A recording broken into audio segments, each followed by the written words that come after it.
Candace Sam, provisionally licensed social worker and mental health therapist, and welcome back to my YouTube channel.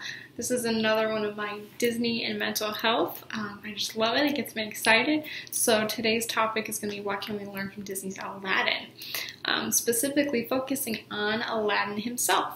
So we kind of watched through the movie. He's a street rat at first. He wants to become a prince, and through this whole process, he's kind of realizing that Jasmine fell in love with him when he was actually a street rat and not so much a prince. So it's kind of learning to accept yourself for what you were and are, and not trying to be somebody else. So how do we do that? And that's the hardest thing.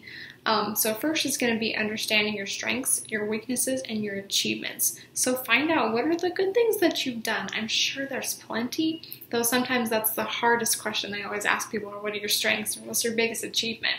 We can name so many weaknesses, but can we really identify the strengths? So find them because they are there and accept them and own them. Second is going to be don't listen to what others think about you. Depending on the person, maybe they've got some constructive feedback and that's appropriate, but a lot of times people are really just kind of throwing negative things at you. It's really not true, and that's not appropriate, and that's not okay, and you don't need to accept that feedback. So the third is going to be don't mask yourself for others. Just be yourself. You're the only you in the entire world. So we're going to be, letting the world down by not showing your true self, because there's only one you and you are awesome. Number 4 is accepting our imperfections. So like I said before, we all have weaknesses and things that we're working on, but that's the key word there. I am working on this. I acknowledge this. I can fix this and I can do better, rather than using words like I can't or I'm not or, absolutes. Number 5 is going to be to accept emotions and your fears. Sometimes that's the hardest thing. And I think one of the more brilliant comments that I've heard from people is, well, I don't want to acknowledge those things. It's probably true. That's probably a little rough to do, but it's going to make you stronger as a whole. And that's going to be the best thing for yourself.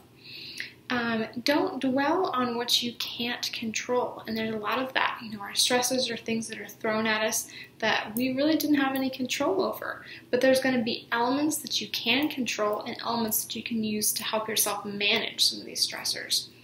One of the next things is going to be laugh it off and relax. Something probably we don't do enough of. Use humor. Find the humor in some of the funny things that you do. Maybe that is a weakness. Laugh at your weaknesses, and that's okay. But the most important thing is really just going to be taking the genie's advice and just be yourself. Like I said, you are awesome, and everyone will love you if you are yourself. And it becomes harder when we're trying to be somebody else, because you get confused in your own mind and everybody else gets confused. So be the only unique you that's out there and show the world how awesome you are. So that's it for today. Thank you for watching my YouTube channel.